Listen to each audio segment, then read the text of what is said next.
Welcome back to another episode of Outwitting Statistics in Search of a Better Business, where we explore, unpack, and discover together tips, tricks, mindsets, and hacks of highly productive entrepreneurs who have been successful in business so we can figure out how to beat those statistics of going under in the first 5 years of business. Today, I am joined by Eric. I'm going to butcher this. Oberembt. Help me out here. Oberembt with D&M Roofing. Happy to have him on here. I'm excited. We talked a little bit before the show, and I think he's a perfect guest to come on and help us unpack some of these things. So I'm going to turn it over to him so he can tell you a little bit about himself, and then we'll hop into the questions. Great. Thanks, Greg. Appreciate you having me here, man. Again, my name is Eric Oberembt. I have been in the roofing industry since I was a little kid. My grandfather started our company. It's called D&M Roofing back in the 60s. And when my parents got divorced when I was a little kid, I moved in with him. And when I was 10, he was like, get up on the roof. So I started literally working on roofs when I was a little kid, plastic and soil pipes on commercial buildings. And that was kind of where I learned business and where I learned hard work. Right. And I started driving around with him. And by the time I was 16 and got my first truck, I started selling and estimating, and he'd throw me a yellow notepad and go, sell that. And I'm like, well, how do I do that? He's like, you've been watching me long enough, figure it out. I very much grew up in the figure it out, family type of atmosphere. So we didn't have YouTube and podcasts and channels and universities and all the, shit that everybody has today. So it was very much a figure it out type thing. I did that for a long time, kind of transitioned our company a little bit different ways, but it was always just a mom and pop, me and my grandpa. That was it. He didn't bring in outside people. Like, I did everything, right? I sold, I invoiced, I knocked doors. I helped build the jobs. I, ran it from soup to nuts, right? When grandpa passed away about 9 years ago, was when I took over, obviously, the rest of the company at that time. And that was when I started to invest in scaling the company and hiring more people and buying buildings and, investing in the things that you need to do to be able to actually have a business and grow a company, right? A lot of people just have jobs. They think they own a business, but they don't. They have a, glorified job. And so I wanted to figure out how to actually have a business. So that was what I focused on. And so over the last 10 years, we've opened up in a couple different locations. We've got, people in all these different locations in brick and mortar spaces, and have grown that to where it's at now. And, over the last 10 years, we've obviously done millions and millions of dollars in roofs and commercial and in residential. And it's been exciting. It's been fun to open up these new things. And then I've dipped into some other deals where I do some real estate. Have a nonprofit called Roofers in Recovery, where we send people to treatment centers that need help that are in our industry, and actually launching a new national business next month that I'll be able to start talking about next month. So still on ends with that, but that's really exciting. So kind of turned into kind of that serial entrepreneur, and always wanted to be doing something and dipping my toes into something new all the time. And it's been a pretty exciting journey. That's quite a lot going on. Yeah, I'm busy. I'm excited here. So let's focus on a couple of things. Number one, we'll circle back here in a minute on what you said about a lot of people having a job. They've created a job for themselves versus actually having a business.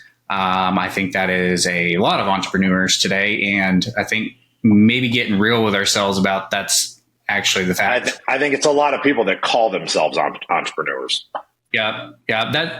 So there's been a shift or change in the last decade where it's become like really popular to be an entrepreneur, or at least the glorified image on Instagram or YouTube of entrepreneurship. And a lot of people are maybe hopping into it that weren't intended to do that. It's not really for them. They don't see all the additional things that genuinely come with that. But before we hop into that, let's rewind a second. You said you were hopping on roofs as early as 10. I actually share that in common with you. My dad was a home builder, and I've done roofing, plumbing, electrical, drywall, painting, all of it. And I was also on roofs pretty early, which was fun. It always felt fun as a kid. And then I realized, that's not something everybody does. That's kind of unnatural or not normal. Mm-hmm. But I think it's contributed to the work ethic that we bring to what we do today. So at 10, that was kind of thrust upon you due to circumstances. But do you feel like you as a person have always been an entrepreneur? Was there inspiration past grandpa, or was it mainly grandpa? Talk to us a little bit about how you were led to that. Because I actually ran the other direction. Because my dad was an entrepreneur, I actually went into corporate for almost a decade before I came back out of it and finally accepted my lot in life, if you will. So just curious how it was for you. So mine's a little bit different. In my mind, I was always a worker, right? Like when I was a kid, but I watched my grandpa work so hard all the time because he was still up on roofs until he was into his 60s, right? And I watched how hard he worked, and I had a realization at a young age that I appreciated the work ethic that I was learning from him, but I also knew that I had to figure out at some point in my life how to not work that hard and to be able to figure out how to work smart and not hard, right? So as far as being an entrepreneur, right, when I started taking over aspects of the company and started growing the business, I don't think I was just a business owner, but I was still doing everything. And it took me a while to figure out, after, doing a lot of reading and joining masterminds and, doing all these different things that we do, what it actually meant to be an entrepreneur. And that was, how do I build a business so it's scalable and repeatable, and put people in it so that they do the work. And then I start another business, and then I put people in it so it's scalable and repeatable, and then start another business, and then put people in it so it's scalable and repeatable, right? And I think that it took me a while to figure out that was what an entrepreneur is. A business owner isn't necessarily an entrepreneur. So I never identified as an entrepreneur early on. I identified just as a business owner, and before that, a worker. But I knew that there was a way to work smart and not hard. And I knew that I didn't want to be 60 years old and still up on roofs, busting my ass and hurting my back and hurting my knees and doing all the stuff that I saw him do, right? And so that was kind of my realization. And it just kind of took me a while to really figure that out. And I probably didn't figure that out until my early 30s, that I was able to do that, and that I had the skill set to do it as I was learning these things from other people. Because again, there's no school to go to learn about entrepreneurship. There's no school. When you go to college and you go to high school and all these things, they teach you how to be an employee. They don't teach you how to be a business owner. They don't teach you how to start new businesses. They don't do any of that. They teach you how to work for somebody else. And I have never, other than my grandfather, I have never worked for anybody in my life. I've never had a job.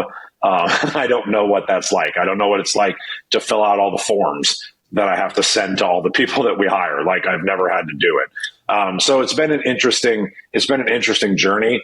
There's days that I want to burn the whole thing to the ground, and I'm sure people can relate to that, right?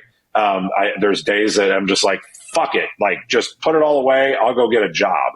That lasts about 30 minutes. And it's like, okay, that's a terrible idea. Like, okay, now let's just figure out what we need to do to fix these problems. But I wouldn't trade it, for the world, because I love always having something new to be a part of. Does that make sense?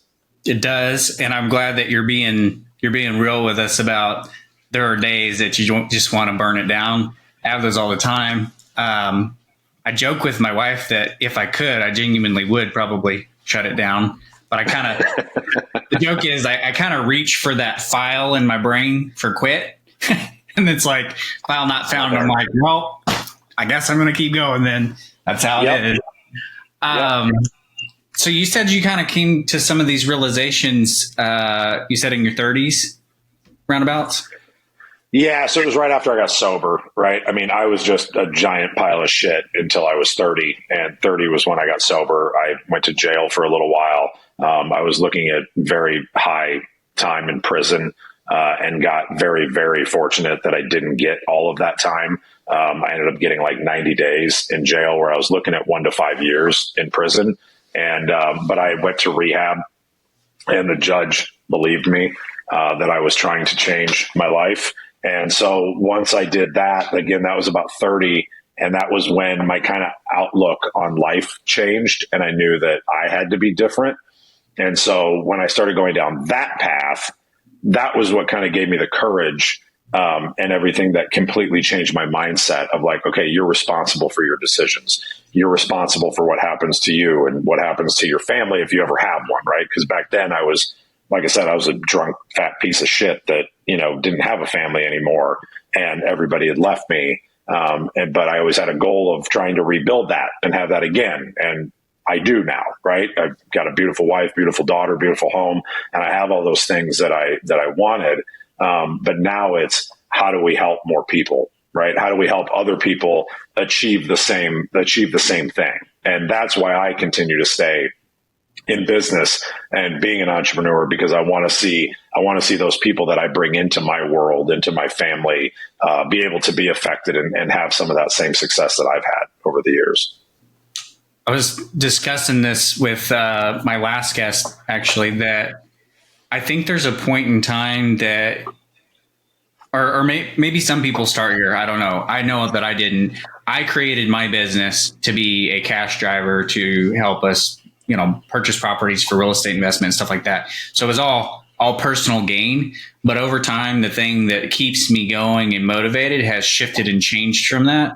Yes, it still facilitates that, but it's more about helping my team grow, level up their skill sets, improve their life, put food on the table for their family, for our clients. We're digital advertising, helping them make sure that they keep enough business so that they can stay going.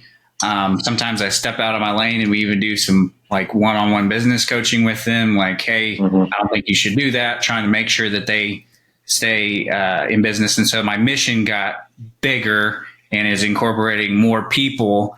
And at this point, the reason the quit file is not there is because if I tap out, the impact it has is tremendous, and it continues to grow. I feel like the further in, it's like Chinese finger trap. The further I get in, the harder it would be to even fathom doing that. It sounds like you got rather fortunate with the circumstances that allowed you to have a second chance.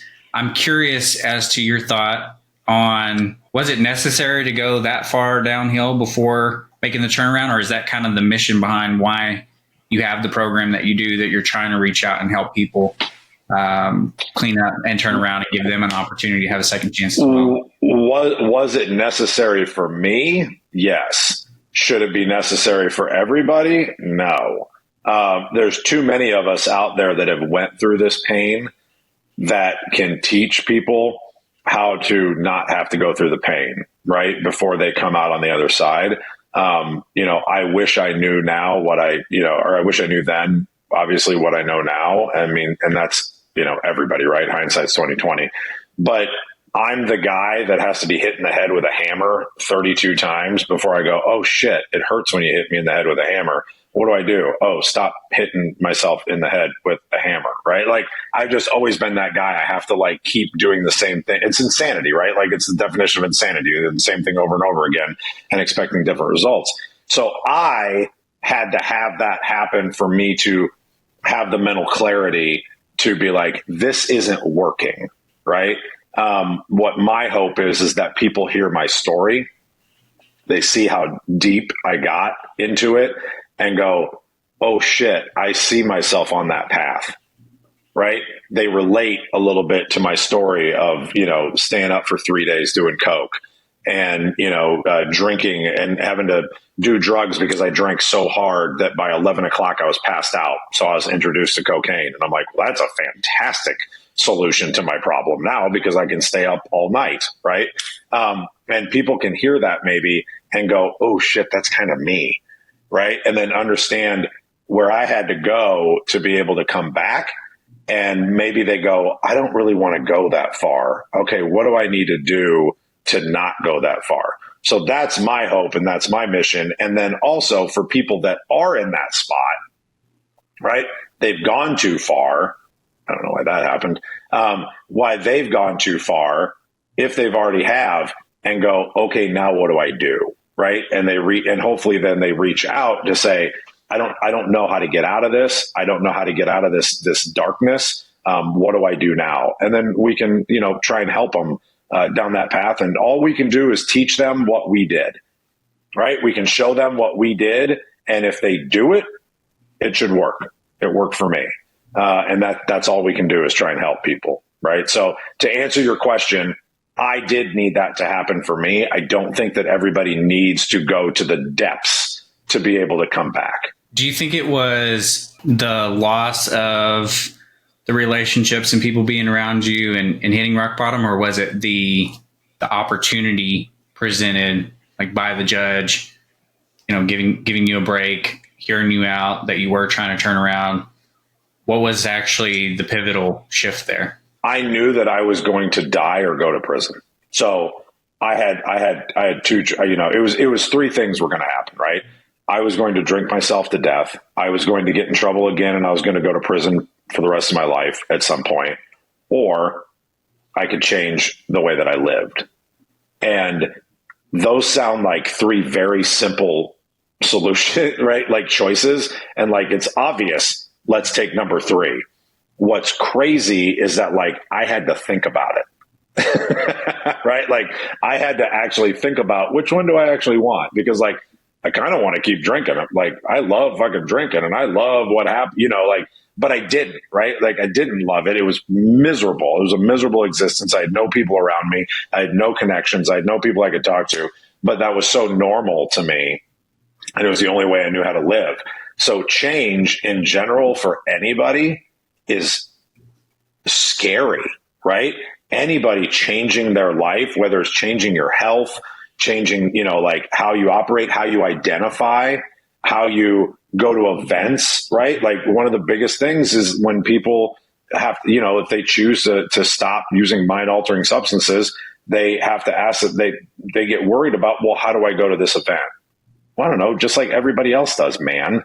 Like it's not that big, but it's a big deal in the moment, right? And so like it takes time, and you have to have guidance from people to learn the tools that you need to be able to live that different way. So I'll be honest, I completely forget the fucking question. I apologize, but that's the thing, right? It's like we have to choose. We have choices every day. So the choice is drink and die, drink and go to prison. For me, these are my choices, or stop and figure out a different way to live. And the different way to live doesn't just mean don't drink, right? Like that's stupid. Anybody can be dry, but am I going to be different, right? How am I going to treat people? How am I going to treat myself?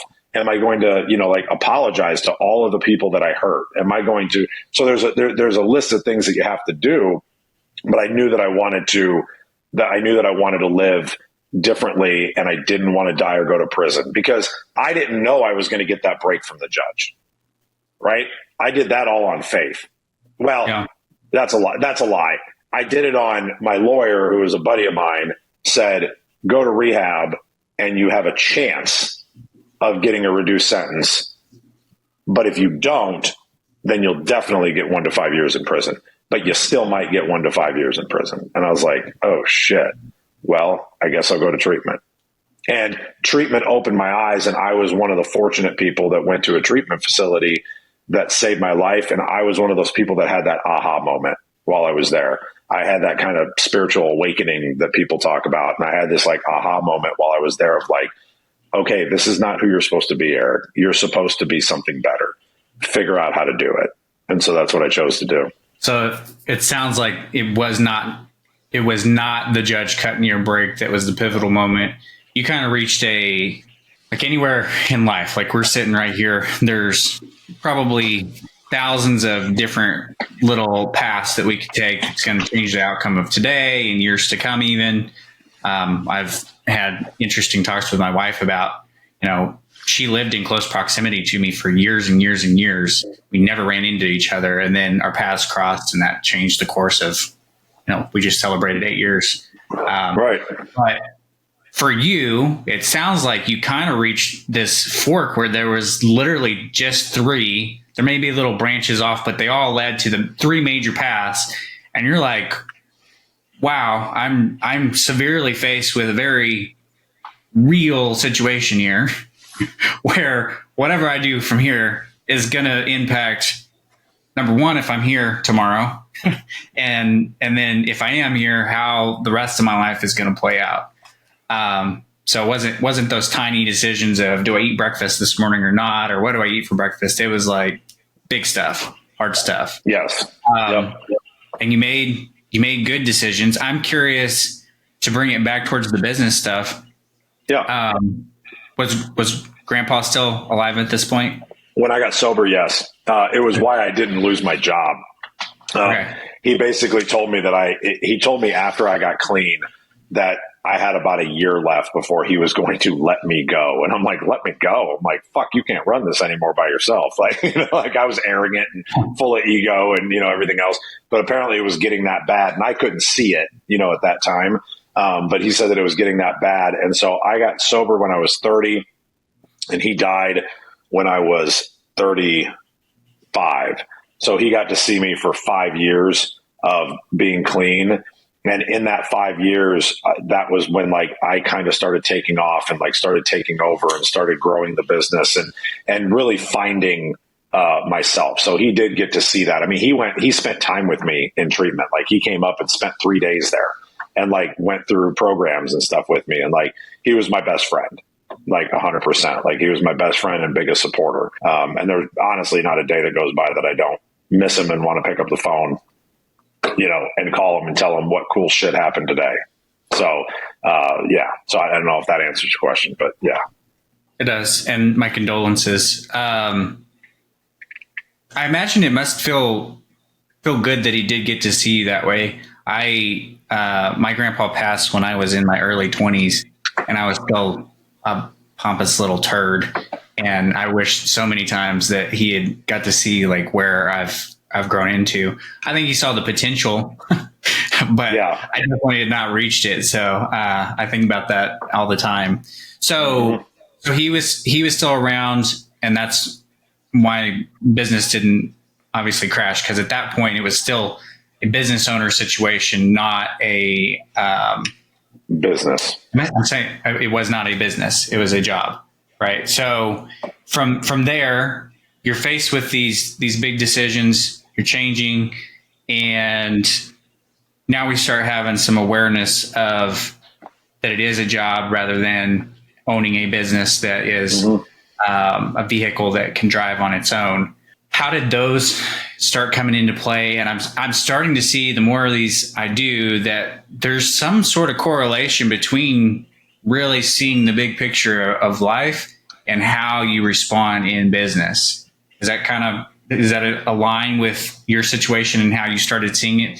You got to a point that big picture, you're like, we're here for a very short time, right? Realistically, death was right in front of you.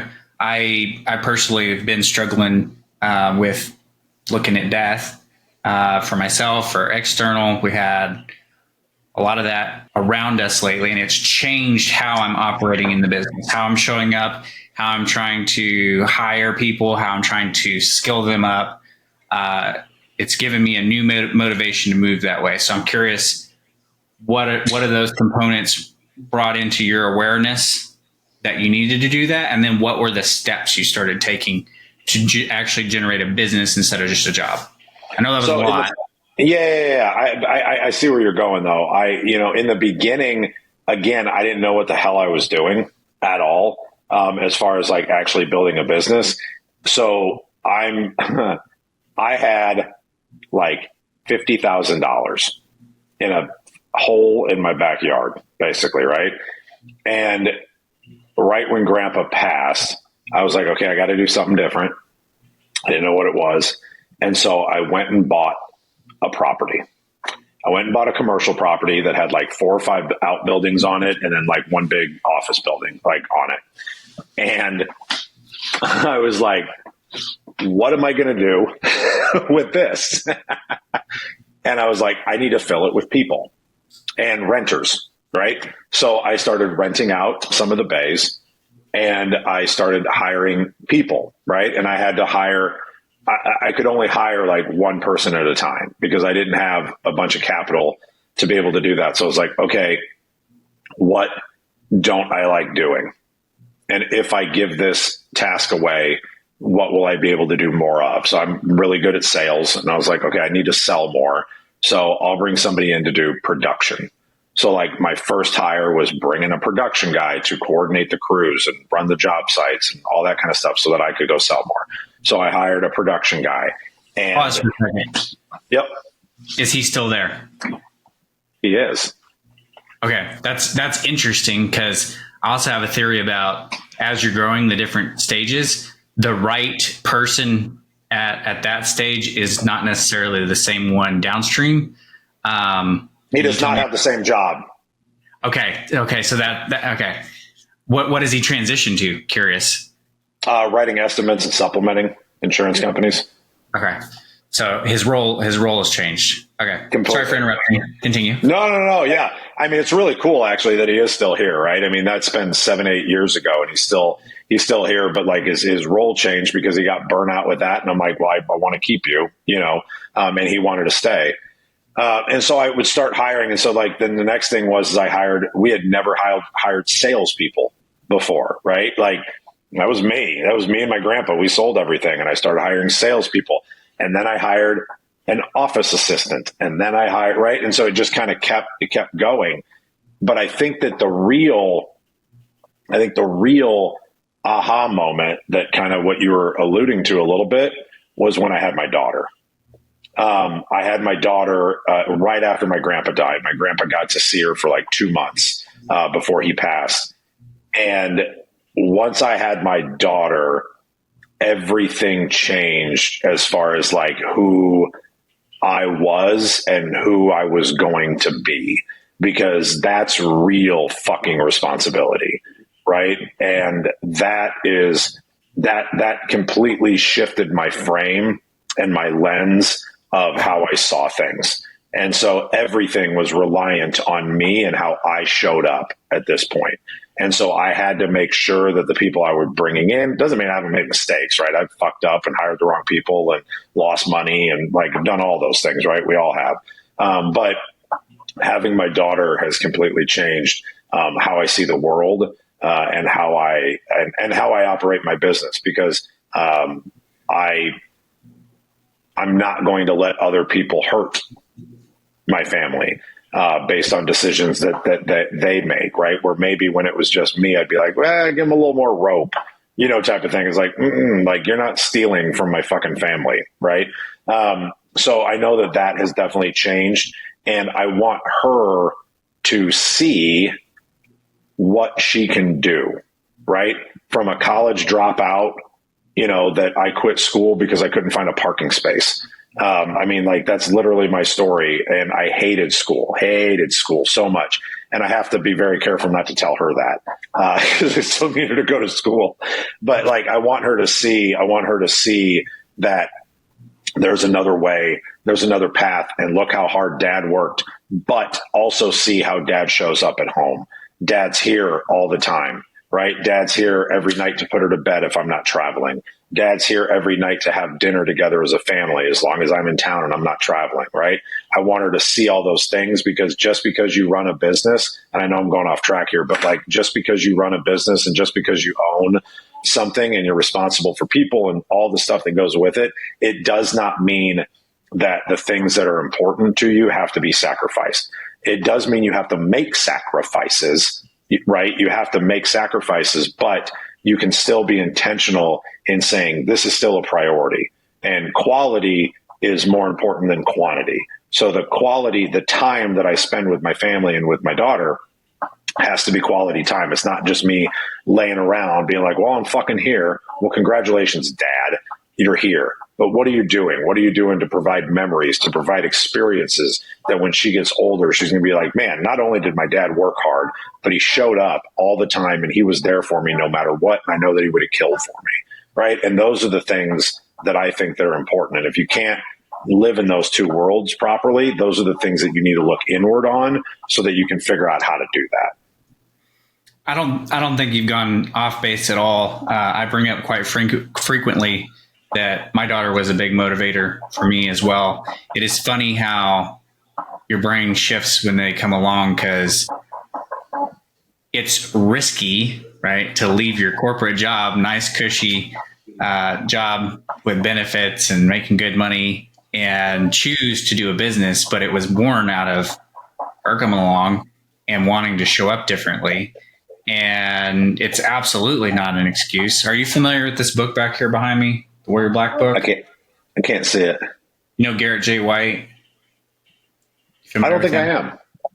I think he would resonate with you a lot. So he talks about the core four, and that's going to be body, being, balance, and business. And making sure that you're making deposits in every one of those. So how you show up with your partner, how you show up with your kids, how you show up for your employees, how you show up for yourself, making sure that you're taking care of your health, taking care of your mental well-being, your spiritual well-being. It is absolutely possible to make sure that you're making deposits in every one of those so that you live a very full life. He talks about the have it all lifestyle, and that it sounds like bullshit because it's hard. Most good things are hard, right? Yeah. And it's not an excuse that you run a business to not show up for your kids or to take away from them. And if you're bullshitting yourself right now, if you're that person, I highly suggest you go take a look in the mirror and spend some time thinking about just how short life really is and reassess that and whether what you're doing right now is going to line up and feel good whenever you're 90 and you're on your deathbed. What's really going to be important. They never say on the tombstones, like, wish this guy had worked more, right? Those are not things that get written out. So keep that in mind. Just because we did bring up children in that aspect, are you familiar with psycho-cybernetics? You read this book? I have not read the book. I've heard the term, but I haven't read it. So we're talking about like intentionality with our kids, and I'm gonna bring this back around to you starting very young, being up on the roofs and whatever. Mm-hmm. I read Psycho-Cybernetics. There's a particular story in the book that talks about a young girl who mentally was hindered all the way up through her adult life because of a conversation she overheard from another room about her piano playing. She was learning to play the piano. The parents made some kind of offhanded comment that Ellen's has, clumsy fingers. And so that carried through in her actions and how she presented herself in life down the road. That has stuck with me, along with a mentor teaching me something. And I'm very intentional with how or what I tell my daughter because they're impressionable. And also realizing that I had some misprogramming unintentionally presented to me at a young age by my dad. I had the children to be seen and not heard. I don't know how everybody else feels, but I don't know when I transitioned to an adult. In my head, I'm still a kid. So those kind of things hung me up. Did you experience any of those challenges? It sounds like your grandpa was a figure it out guy, and I love that. We hire for FITFO around here, figure it the fuck out, right? Mm-hmm. But was there any of that growing up that you've had to kill those things back? Because grandpa operated the company much different than you're operating it now, and how you approached, number one, seeing those things, and number two, how you overcome them, if there was any. Yeah, I mean, I think one of the big changes business-wise was that he didn't trust anybody. He didn't trust anybody but family, right? It was me and my grandma and my grandpa, that like ran everything. And I think that was probably one of his downfalls. I learned so much from him, not just in the things that he did well, but I was aware enough to see the things that he didn't do well that I was able to be like, that I want to do different, right? And it's why I talk so much about when I talk about culture in my company, that it all bases around trust, right? And so I have this team method thing that I talk about, and it's trust, empathy, authenticity, and meaning. But when we talk about it, what we forget is that T is first for a reason. Trust is first for a reason, because when you're able to show empathy to your people, it builds trust. When you're able to show authenticity and who you actually are and show up as who you are, it builds trust. When you give them meaning in their life and in their job, and they're not just another number when they come to work, it builds trust. So the whole thing revolves around trust, in them trusting you and you trusting them.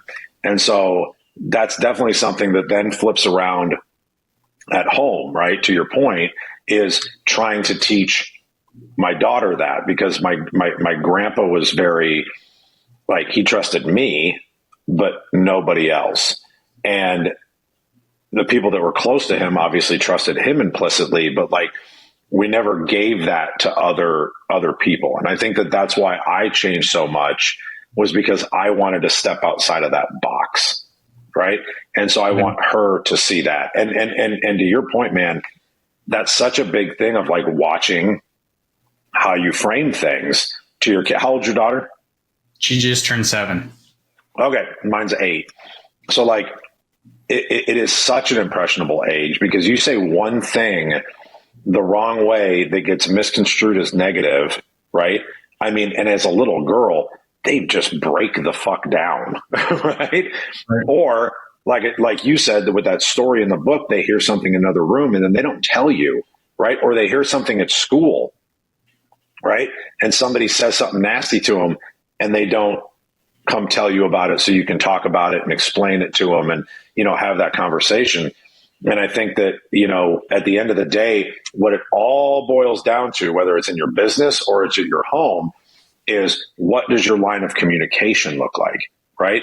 Are you being open and communicating and having sometimes these uncomfortable, awkward conversations that need to be had, right? Are you having those with your spouse? Are you having those with your daughter? Are you also having them with your employees? Because that's what is going to build that trust factor that you need to create the culture that you want in your company. They need to feel heard, but they also need to feel that comfortable enough to come to you with things, and that you don't hear it through the grapevine and they're like, oh, I was afraid to talk to Eric. Right. I need everybody to feel comfortable enough of like, yeah, I might get some shit, but like, I know he's got my back no matter what. Right. Like, yes, I'm going to be held accountable. And that's what I meant about get some shit, right? Like, I'm still going to hold all my people accountable for what they said they were going to do, but I'm also going to sit there and try and figure out how to help them. And that's what I want them to know. And that's what I want my daughter to know, that if something happens, or if one of us or me or my wife says something that we didn't think through, right? Because we're still humans, right? Just because we're parents doesn't mean we're not human. We're going to fuck up and we're going to say shit that we maybe shouldn't have said. And if it affects them, do they trust us enough to say, Daddy, why'd you say that? Right? So that we can have that open conversation. And so I think that that is the big thing that I learned. Grandpa wasn't a great communicator with people. And I think that that was something that I always wanted to do, because I wanted to communicate. And sorry, the last thing is that I wanted to learn how to connect with people. It goes back to my drinking and using drugs, was that I wanted to be around people, but I never felt comfortable around people. And so I would use so that I could feel part of, because all I really wanted to do was connect with another human. Well, I was never really connecting with them when I was, in that world, but I had people around me, right?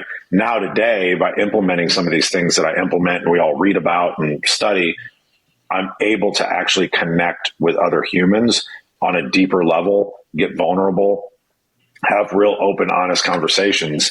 And that's completely changed who I am. So it's to me, it's all about communication, and it's all about trying to find connection with other people. I think what you just said is probably the most key pillar of not just business, but having a good life, period.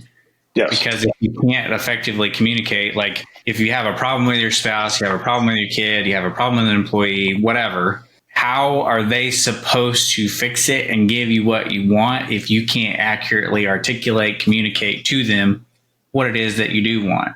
It's impossible, right? They're shooting blindly in the dark. Maybe they get it sometimes, maybe they don't, but you're destined for a very rough life if you're not able to do that. So if I could pick any one skill set to work on, and then there's supplementaries that build onto that. I think probably one of the next pillars is going to be sales. And I don't mean just sales of a product. It's also sales of your team, why you follow a certain procedure that seems silly to them. But if you look at it from the big picture, saves you thousands of hours and countless dollars and heartache and whatever downstream that they may not have seen.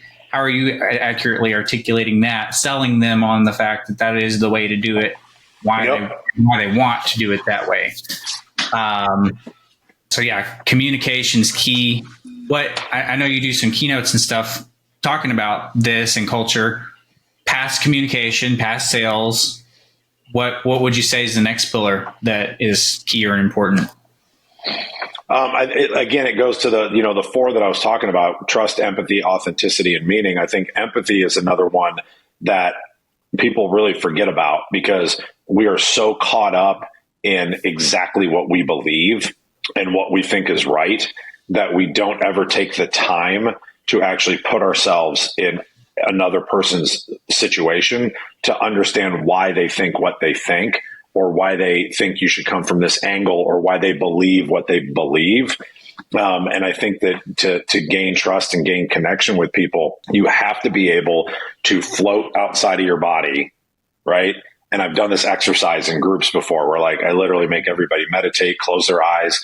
And we do this exercise where you have to float outside of your body so that you can look down on a conversation, right? If you do this exercise, it's really, really interesting, but you imagine these two people fighting. One of them's you and one of them's somebody else, right? And then you float out and you're up here and you're looking down.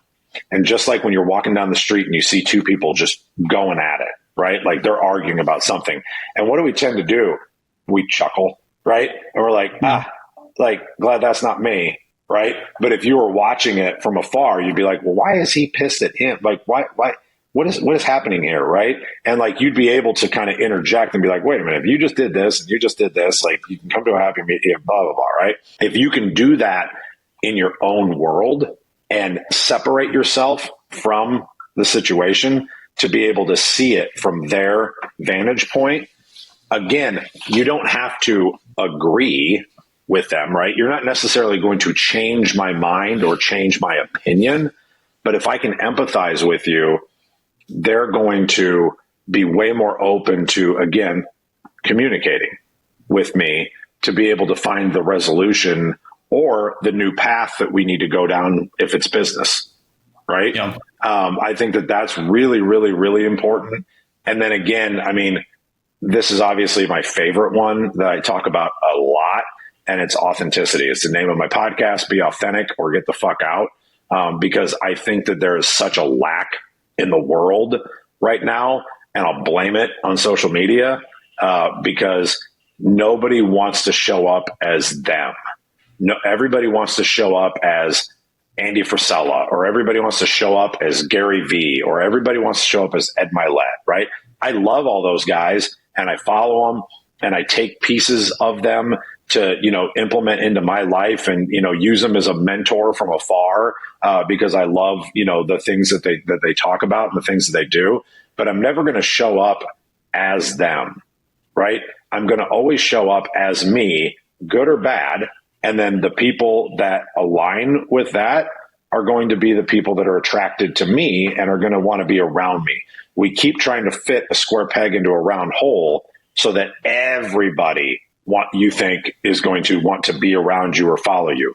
That's not how life works. We don't all align the same with everybody. So figure out who your tribe is and then show up as you every fucking time. No matter what, show up as you. And I think that if we do more of that, again, that's what people are attracted to. And then that's why you don't lose people. And that's what I teach in my coaching program as well. I love what you said about the authenticity. I challenge everybody that's listening, find me one person that is exactly like another person and that they're famous and people like them. And then also find me a one person that every last person in the world loves. Yeah, it doesn't exist. It doesn't exist. Whenever you play in the gray, you're going to be loved and hated by no one. If you want to be loved by a group of people that appreciate you for you, be authentically you. Don't pull your punches, and they will come and they will love you. And there will be people that also hate you, and that is perfectly fine. Yep. That is perfectly fine. So I love the authenticity component. the empathy component, I love that one as well. And, I mentioned this book back here with Garrett J. White. Again, I think you should look him up. I think you'll like him, Eric, and everybody listening. He has a practice that's similar to what Eric explained about sort of meditating and coming outside of the situation to analyze and look at it. The methodology Garrett talks about is called stacking, and it literally is a framework for forcing you to look at a problem or something that's frustrating you or a challenge, what have you, in multiple different ways. So you may say like, hey, I'm having this argument with this employee. I want them to do X. So you identify, what do you want? And then the questioning for this process forces you to go, what if I didn't want that thing? So let's look at it from backwards perspective. I want the exact opposite. Now let's look at it from a parallel angle. Let's look at it, and it forces you to look at it from so many different angles that you truly get an understanding of what the problem is. And a lot of times you'll very clearly see, oh, from my vantage point I was at, I could not see what was causing the problem of communicating, go back to communication, communicating what or why. And now that I'm viewing it from a different angle, now we can actually solve the problem. Highly effective, highly suggested doing or implementing a practice of that sort. And again, the book has a great framework for those questions to help you see it from all angles. Okay, so we got a good core framework there, and you mentioned some great mentors and stuff that are available to listen to as well. Are there particular ones that you feel like have been pivotal to your growth at different stages that are worth pushing people towards? Maybe especially if you do have somebody that maybe has been to rehab or is in rehab, that would be worth listening to. I know you have your podcast. I presume some of that comes up and would be worth listening to, but any other resources that you would point people towards? The couple of people that I mentioned, so one guy, so for recovery wise, there's a comedian actually out there. His name is Mark Lundholm. And I was able to interview him on my show, and I was actually able to interview him for a documentary that we were filming called Dear Addict. And he's been on tour and whatever for 30 years. Amazing dude, but he's got some amazing resources if recovery space is where you're at. But as far as like the other ones go, like when you're talking, whether it's business or personal, it's really funny because you talk about phases in your life, right? And, two of the people that I really listen to pretty religiously and have actually kind of modeled my show after a little bit, and they're completely the opposite, right? I spend a lot of time listening to an Andy Frisella and listening to Ed Milet. And here's the reason why. I love and align with an Andy Frisella because he doesn't give a fuck about what you think. And he tells you, I don't give a fuck about what you think, and I'm going to have my belief system no matter what, right? He'll listen to you, but he is this is it. This is who I am. This is how I show up. And I respect the shit out of that, right? I might not agree with everything that he says, but like I respect the shit out of him and what he has to say. And then on the flip side of that, you have an Ed Milet type guy who, when you listen to him, when I listen, I can literally feel the love that comes out of him when he's talking to a guest. He genuinely cares about who they are, where they came from, what they're saying, and how it's going to help somebody else. So like I literally kind of take both of those worlds and I learn from both of those sides, because I always want to have that hard line. This is who I am. This is the authentic me. And I'm not going to change just because you might not agree with me. Right. Because I have a ton of people that, like haters that follow me. They're like, why do you curse so much? I'm like, I don't know. Why the fuck don't you? like that would be a weird question to ask, right? Like, so quit fucking asking me why I do. Like, it's none of your, like, don't listen then. I don't give a shit. And so that's the Frisella in me, right? But then the flip side is the Ed Milet side of me that is like, I want to care about the people in my community, and I want to care about all of these people that I'm trying to help. He's got an amazing story about his dad, because his dad died sober and literally on his deathbed and could barely talk, took a call from a sponsee that he was trying to help. And like literally like seconds before he died, he was on the phone with the guy going, just don't drink today. And I'm like, fuck, like I heard that story and like I was in a crowd and I started crying like grown ass man. And I'm like, oh my God.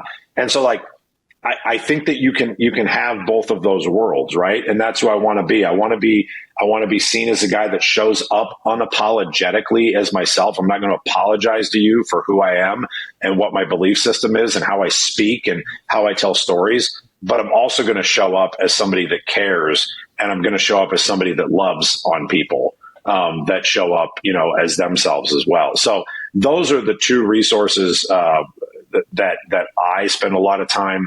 I want to say emulating, right? And taking from so that I can become better. But then in the recovery space, man, there's nobody better than Mark Lundholm. That dude helped so many people.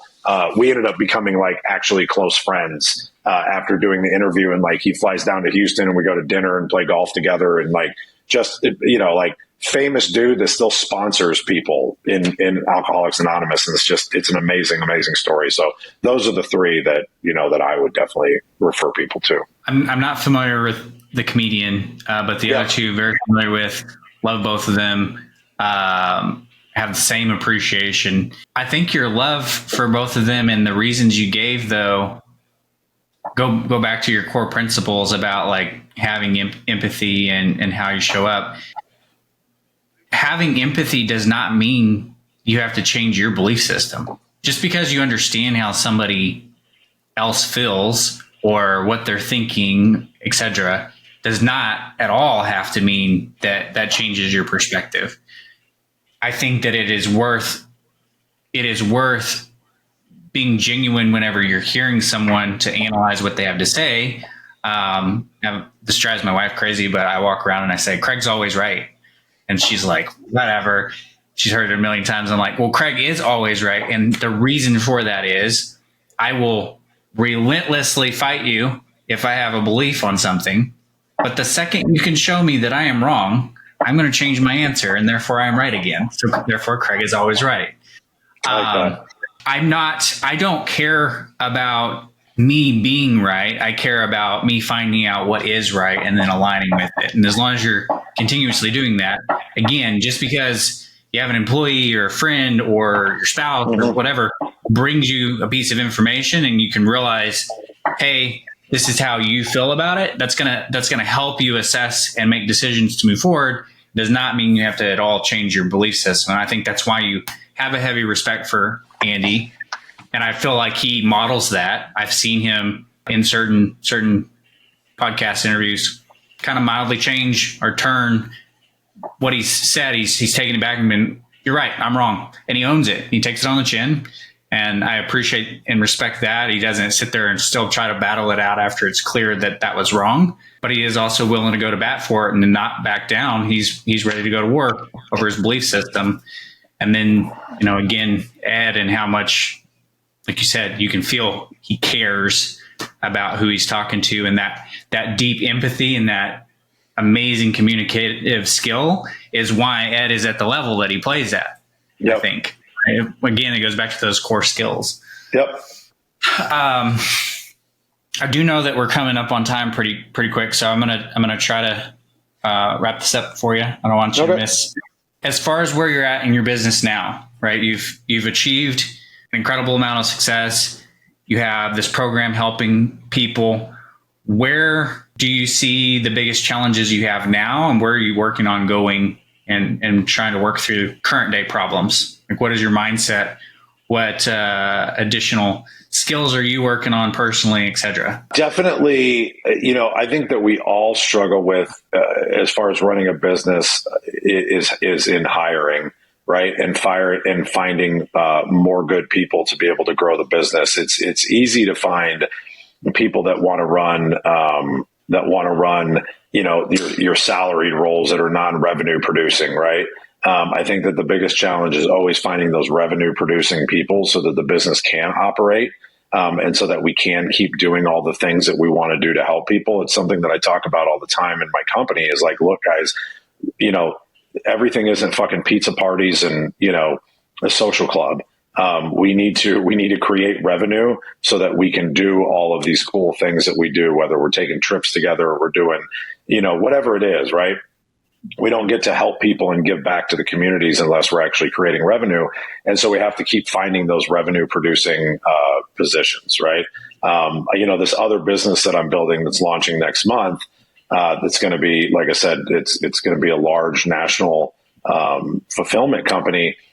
My goal with that was to build a business that didn't have salespeople, right? Because I think that is the biggest challenge that most of us face is that we have to sell, right? And so the revenue producing side of it is going to be on the arm of the vendors that are underneath the umbrella of the company. And so that's just me doing a selfish thing, just trying to figure out a better way to do, the things that we do. But I think that that's always a challenge. And I'm always trying to get better at that and find resources for that. How do we find those people? How do we keep those people?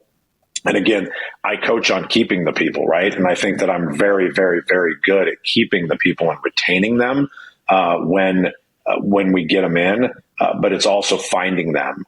And then you have to learn how to sell them, like you talked about. You have to learn how to sell them on your mission, right? Not even on just the nuances of, run my process the right way, but like, how do we sell them on the mission and why they want to be there? Because if you only think you're going to hire people because you're going to go steal them with more money, you're going to be one of the percentages that fail, right? You're not going to keep people for very long, because if it's the only reason they come to you, it's going to be the reason they leave you too. Because at some point you're going to get tapped out and you can't pay them anymore, right? And so I think that that's the thing that I don't want to say that I struggle with it, but it's the thing that I continuously try to learn how to grow at and continuously learn to be better. And to be completely transparent and honest, it's why I started the coaching group, because as you know, anybody that does coaching, you learn more and retain more while you're coaching and teaching other people, right, than you even do sitting in the room, right, on the other side of the table. Because practice makes perfect, right? But like if you're continuously talking about something and teaching others how to do it, then you implement it even better in your life. So like selfishly, that was one of the other reasons that I started the program, because I was like, I know that I'll be better because I'm doing this in conjunction with these other people that I'm helping. Yeah. Do one, teach one kind of thing. Yeah. Yep. Yeah. 100%. Another core topic back here in this book that love it. That I love. I got to find that. For certain. Actually, I've got an extra copy. I'm going to get your mailing address. I'll mail it to you. Awesome. Thank you. Cool. Well, again, just to make sure that I meet time for you, we're super appreciative of you taking the time with us. If you could real quick, share details on if people wanted to reach out to you, if you're open to that, details about your podcast. We'll obviously link all these things in the description when this comes out. But yeah, just best way to reach you, different resources you have. And then if you have any last thoughts for the audience. Yeah, great, man. Thank you. So easy to find me. Nobody's got my last name. Oberembt, Oberembt. That's literally my handle on IG. And on Facebook, I'm the only Eric Oberembt that is out there. I answer all of my own messages that people send me. I do not have my VA respond to messages or anything. So if you're looking and have questions about the recovery space, reach out to me on any of those platforms and I will respond and direct you to where I can help you in that regard. As far as the other stuff goes, the coaching is cultcultureprogram.com. Cultcultureprogram.com are the details of the coaching program. We have group calls, private one-on-ones, and we're actually doing our first retreat in April. And I got a big 11-bedroom house on the ocean down in Grand Cayman that we're all going to be going down to for 4 days. So I'm really looking forward to that. So that coaching program is going to be a riot, and I can't wait to see the men in that group grow, together. Roofers in Recovery. Obviously, if you're in my space and you need help, we can help you in that regard as well. And then the podcast is called Be Authentic or Get the Fuck Out, on all your platforms, on YouTube, Apple, Spotify, all those deals. So again, Eric Oberembt, you can't miss me. I'm the only one. Thank you again so much for coming on. I feel like there's going to be some light bulb moments, and hopefully somebody is listening that does need your help and is able to find you and get the help that they need. So yes, thank sir. you so much for coming on. Thanks, buddy. Appreciate you.